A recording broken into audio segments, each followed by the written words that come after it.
This is Jonathan Aggie of Fifth Pro Boxing Fans, joined by Gareth A Davies. Gareth, how are you? Very good, Mr. Agioff. Yeah, still You- I, still going with that. yeah, All yeah, right. still Agioff. Agioff. Yeah, it's great to see you. I think the last time I spoke to you, you were in the United States, were you? No, you just come back from Saudi for a Talma White. Picking it back up with Gareth A Davies, few connection issues, but yeah, I'm just saying I last spoke to you after a Talma White. Been a bit quiet since then, but you keeping yourself busy? I don't know about how quiet it's been. I mean, it doesn't feel like that right now. But then again, there's been a rush of things in the last few days. Yeah, I've been very busy. The late great Joe Bugner passing was very busy with yesterday. Obviously, I don't know if you know this, but Robert Smith's father was his manager, Andy Smith. Oh wow, I Uh, didn't know that. No. Famously, there's a great story, Jonathan, that when Bugner fought Muhammad Ali twice, he fought Fraser here in the UK. He beat obviously Henry Cooper in a 15-round fight when the referee was the judge as well of the fight. Harry Gibbs won by a quarter of a point that night over 15 rounds, and it was pretty much 7-all going into the last round. And Robert Smith's father, Andy Smith, who had managed Joe Bugner for a long time and brought him into the pro ranks, turned pro when he was 18. Fought, you had to be 21 to fight for the British title then as well, by the way. So his dad jumped into the ring and slapped Henry's face a couple of times, slapped Joe's face a couple of times before the 15th round, saying, "You need to go out there and win this round." There was a flurry of punches, mainly left hands from Bugner, that won him the fight. And of course, Andy Smith, Robert's father, was called up in front of the board afterwards for jumping in the ring and slapping his fighter. So irony there, but yeah, a long chat to Robert Smith about Joe Bugner yesterday because obviously he was a young man growing up when Bugner was around, and as you say, as I was saying, Ernie Shavers, Ron Lyle, Jimmy Ellis. Today, Joe Bugner would have really maybe only had problems with Tyson Fury and maybe Alexander Usyk. He'd certainly been in the top 3 to 5 or 1 to 5 in the heavyweight division today. Brilliant, brilliant defensive boxer, fantastic jab. Adonis of a man, a giant in those days, 16 stone, 6'4", 75-inch reach, something like that. But yeah, very sad he was passing. So that was busy. And then obviously we're building up to Canelo Crawford. I've got bare knuckle in Bristol, BKB, this weekend. Lucas Brown's having a go at bare knuckle this weekend. He's down the card. He's not one of the main attractions, but I think it's really busy at the moment. Pat McCormack fighting at the weekend. Misfits made a lot of noise last weekend. I was kind of haranguing that on the Talk Sports show. But yeah, I think there's quite a lot going on. Yeah, maybe I'm understaying it, but Parker and Wardley announced, almost announced. yeah, we'll get to that. I saw your debate on Talksport with Adam Cattrall this weekend about the pound for Which pound, one? about your pound for pound list. Uh, give me We your do a pound for pound list today then, should we do it? yeah. Let's hear your pound for pound list, including 11 and 12 because that was quite interesting as well. Right, hang on. I need to find it again here. Hang on a sec. Just 1 second, sir. Where did I put it? Um, right, I think it's here. Right, so I had. Oh, I hope it's still here. Yeah, I had some. Um, well, I had a couple of guys outside the top 10, Yeah. including David Benavidez.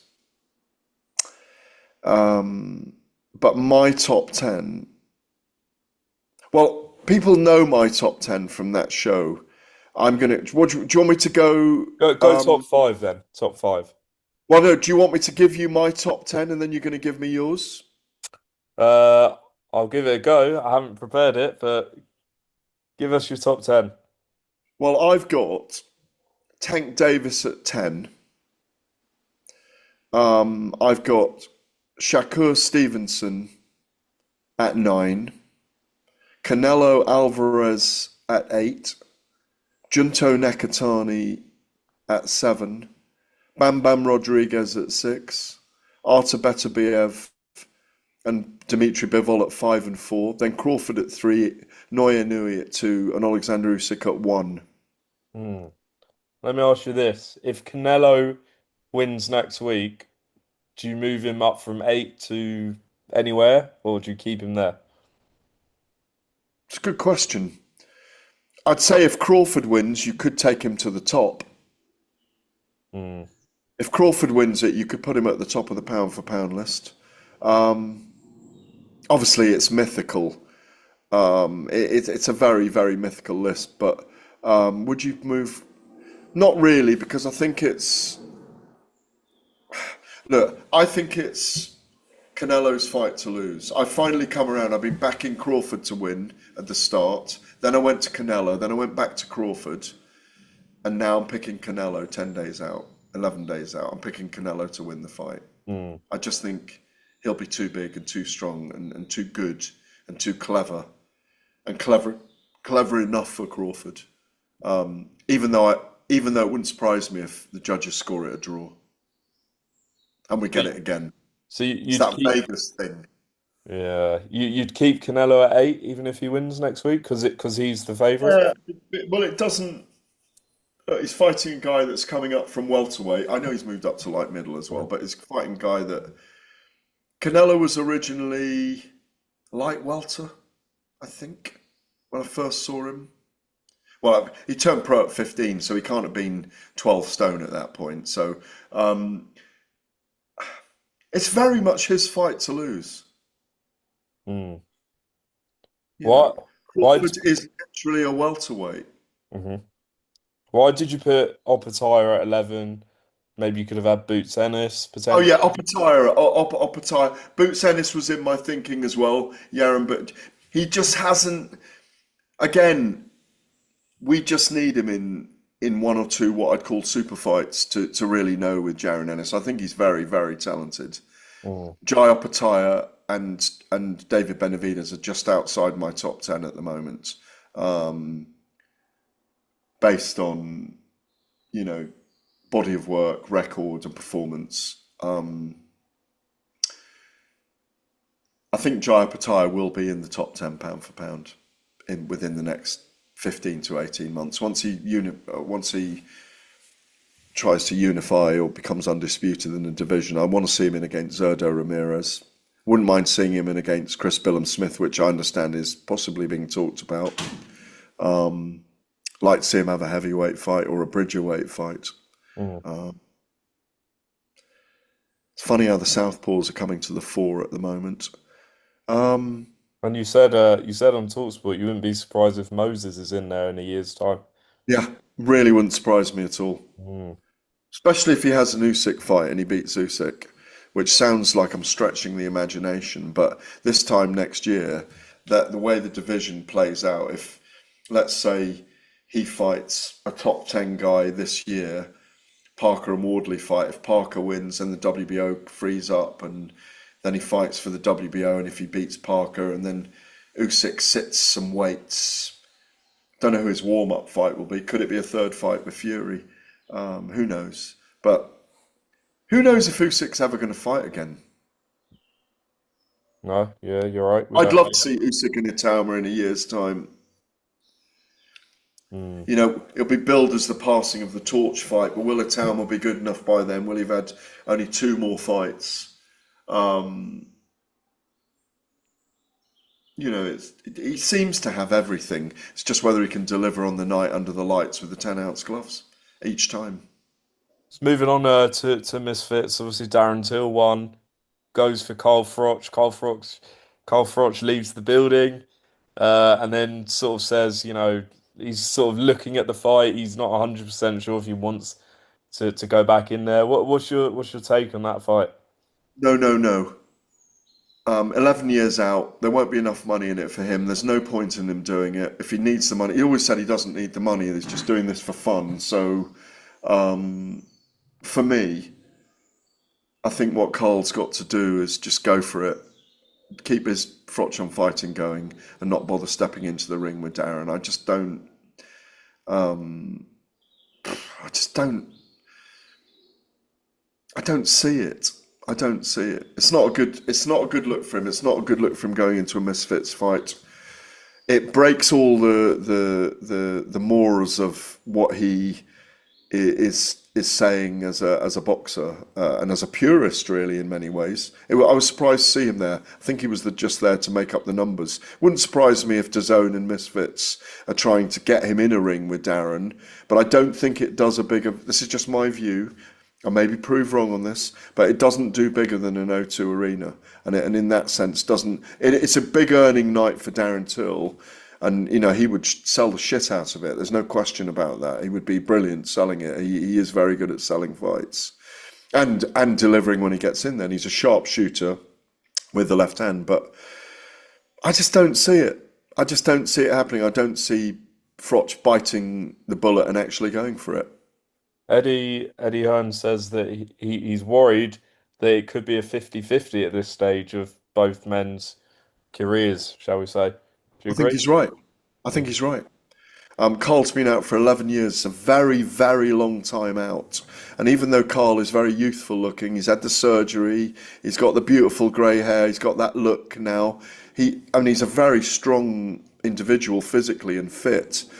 But he hasn't fought for 11 years. It's a very, very long time for the body to be unconditioned for a fight. If he's going into a camp apparently and seeing how his body is, that's all fine. We shall see. Time will tell on that one. Maybe he's got an itch he wants to scratch. Till it makes a lot of noise, and apart from people like Till or Jake Paul, there's not many other people that are going to get Carl back in a ring. Mm. Uh, Eddie also said that Joshua is going to come back early 2026. He said that obviously Fury's the fight they want. He said both men are likely to have a warm up before. We've seen how that's gone previously. Would you like to see them just go straight in rather than a warm up? Yes, I would. Yes, I would. There's a horrible habit of these things going wrong in the semi-final. But not necessarily be a loss or a defeat, but a cut eye or an injury or whatever it be. And these guys are mid-30s now, so I'd rather see them go straight in. Yeah, it's not going to need. It doesn't need selling. It doesn't. You know. Yes, technically they need a tune-up and all of that, and they need to go through a camp and do those things. But I just think it doesn't beholden the fight coming to us. It gets in the way of it happening. And statistically, and I've mentioned this to a few people, and you do feel it a little this year. It's still a massive commercial fight. It's the first time since 2000 and whatever it was 13 that Anthony Joshua turned pro that we haven't had a whole 12 months go by, an entire year. 2025, I can't see Fury fighting this year, certainly not at the moment, that we haven't had either Anthony Joshua or Tyson Fury appear in a ring somewhere around the world, and we're going to miss them when they're gone. I know it's been a good year for boxing, and the fact that Kabayel's being lined up for a fight in Germany, and Moses is going to fight again this year, and we've had Ben and Eubank, and we'll have it again this year. We've had the big Wembley Stadium fight with Alexander Usyk and Daniel Dubois. Now we've got Parker and Wardley. There's a lot going on, in the sport in general. We've just had the event in Riyadh. It still feels like it could be even better with Fury and Anthony Joshua in action. So, yes, I'm with you. Let's see them fight each other next. Yeah, agreed. And Parker Wardley, feels like we needed that sort of big heavyweight fight to end the year on. Do you agree with that? Yeah, well, you just said, it's been a quiet period for the sport. The quiet period has been, we had Moses. We had Moses 3 weeks ago, doing his thing in against Dillian White in Riyadh and generating this future interest in the sport. we had Alexander Usyk cementing his legacy as one of the all-time greats and great of this era back in July against Daniel Dubois at Wembley Stadium. But on a great night, as you know. We needed a bit of movement in the heavyweight division because Usyk's sitting on all the belts. We need that to play out a little. The fact that Wardley is going to take what is a great opportunity for him against Parker, who really needed a fight and will be seen as a big favourite in this contest, certainly stylistically. Wardley's dangerous. They're both taking a risk in this fight. It's brilliant that we've got it. O2 Arena, you've been many times as I have. It's a great venue for boxing. It'll be replete with fans, partisan crowd. Parker's very popular here in the UK as well. I think it's a sellout. Long time since there's been a big O2 fight as well. I can't Oh, remember come the on. last one. That's the AJ last. Franklin, maybe? Or am I missing one? Where was Hellenius? Maybe Hellenius was there? Yeah. Been a while. Yeah, Yeah, AJ I Hellenius. can't picture the last time I was in there. Obviously, I was at the last big event there, but I cannot picture it right now. Well, there you go. You'll be there October 25th. Gareth, appreciate your time. Obviously, big end to the year next week is Canelo Crawford and Crocker Donovan rematch. So you'll be busy as always, and I'll speak to you soon. Lovely. Thanks, Jonathan. Always a pleasure.